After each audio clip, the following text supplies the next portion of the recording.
The first rule they give you on the night shift is simple: don't stand too close to the tanks after the lights go down. I didn't understand why until my third week. I worked the overnight maintenance shift at a mid-sized aquarium, checking filtration systems and walking the exhibit halls with a flashlight. Most nights it was peaceful, just the hum of pumps and the soft blue glow of the tanks. I liked the quiet. Or I thought I did. It started with a tapping sound. Light, rhythmic, coming from the big reef tank near the entrance. I told myself it was a fish bumping the glass, chasing its own reflection. Fish do that sometimes.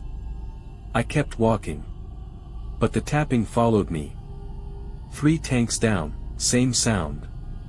Then 4. Always just behind me, always stopping the second I turned around. I stood there in the dark, listening to my own breathing, telling myself I was imagining it. Something felt wrong, but I couldn't explain what. On the 5th night, I finally looked. There was a shape near the glass of the deep water tank, the one that housed nothing but eels and a few bottom feeders too shy to show themselves during the day. The shape was tall. Human tall. Standing on the other side of the glass, perfectly still, like it was waiting for me to notice it. I told myself it was a reflection. My own reflection, distorted by the curved glass and the low light. Except I wasn't standing close enough to reflect. I backed away slowly, and the shape didn't move. It just stayed there, facing me, while the eels curled around its legs like it belonged in that water. I reported it as a glitch in the lighting.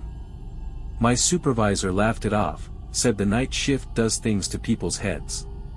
Sleep deprivation. Isolation. He'd seen it before. That's when I realized he wasn't laughing because he thought I was wrong. He was laughing because he already knew. Weeks later, a diver came in to do routine tank cleaning. I watched from the platform as he went under, oxygen tank strapped to his back, flashlight cutting through the dark water. Halfway through the cleaning, he stopped moving. Just floated there, completely still, staring at something near the bottom of the tank. When he surfaced, his face was pale, and he wouldn't talk about what he saw. He quit 2 days later. Didn't even collect his final paycheck. What made it worse was that after he left, the tapping stopped.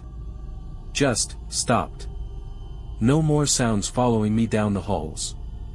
No more shapes behind the glass. I told myself that meant it was over. That whatever it was had gone with him, attached to him somehow, like it had chosen someone new to watch. I still worked the night shift. I still walked the halls with my flashlight. But some nights, when I passed the deep water tank, I swear I can feel something watching from the dark water, patient, unbothered by time, waiting for the next person who stays too long, alone, in the quiet. I don't stand close to the glass anymore. Not even during the day.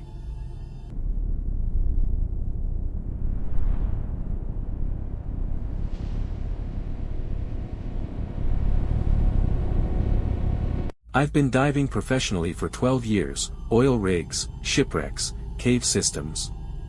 Nothing ever scared me the way that aquarium tank did. It was a routine job. A large public aquarium needed their central shark tank cleaned before opening season, and their usual diver was out sick. I took the contract without thinking twice. I'd cleaned worse. Murkier water, tighter spaces, more dangerous animals. The tank was massive, over 30 feet deep, with a viewing tunnel running through the middle so visitors could walk beneath the sharks during the day. At night, with the lights dimmed for maintenance, that tunnel felt like a throat. Narrow. Enclosed. Watching me from every angle. I went in around 2 a.m. when the building was empty except for one security guard upstairs. The water was cold, colder than it should have been for a heated tank, but I didn't think much of it. Just focused on the work, scrubbing algae from the acrylic, checking seals, moving slow so I didn't spook the sharks circling above. That's when I noticed the sound.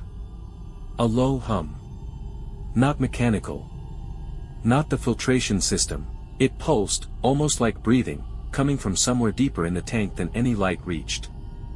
I told myself it was equipment. Old tanks make noise.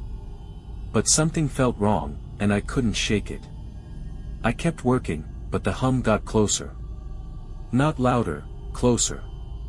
Like it was moving through the water toward me, deliberate, unhurried. I turned my flashlight toward the tunnel entrance, and for a moment, the beam caught something. A shape, low and long, gliding just outside the light's edge. Too big to be a shark. Too still to be anything alive. I froze. Every instinct told me to surface immediately, but 12 years of training kept me calm enough to move slow, controlled, back toward the ladder. The shape followed. Not fast. Not aggressive. Just present.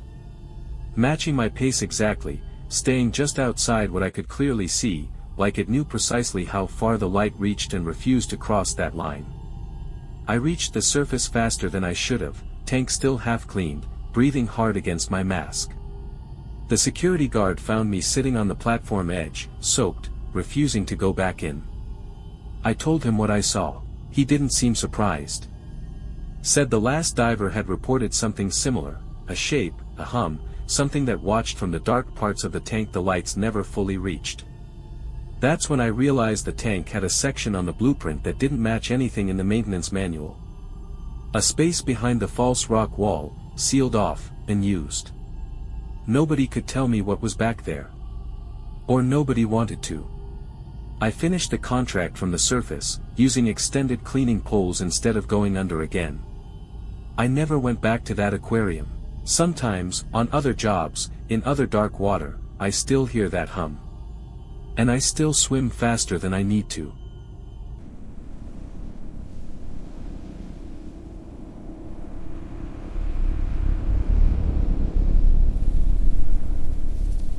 Aquariums are strange places after closing.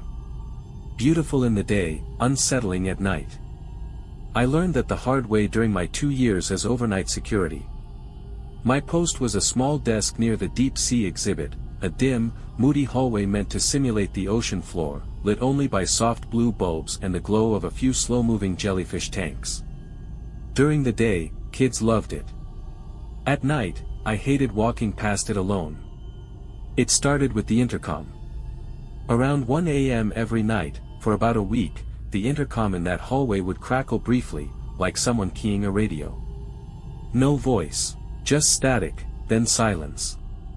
I mentioned it to the day manager, who checked the system and found nothing wrong. Old wiring, he said. Happens sometimes.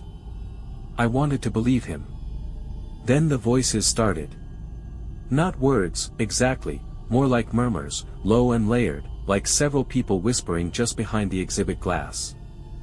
I'd walk toward the sound and it would stop the moment I got close, only to start again once I turned my back. Something felt wrong, but I told myself it was the pumps, the filtration hum, my mind filling gaps with meaning that wasn't there. I checked the security footage the next morning. Most of it was normal, empty halls, still tanks, my own flashlight beam sweeping the dark. But in one clip, right at 1:07 a.m. the camera caught something I still can't explain. A shadow passed across the deep sea exhibit glass. Slow. Deliberate. Shaped almost like a person, if a person could move the way water moves, bending, drifting, not quite following the rules of a body. I watched that clip 4 times before I made myself stop. I told my supervisor. He didn't dismiss it the way I expected. Instead, he told me something the previous guard had mentioned before quitting, that the deep sea exhibit was built over part of the aquarium's original foundation, an older building nobody talked about anymore.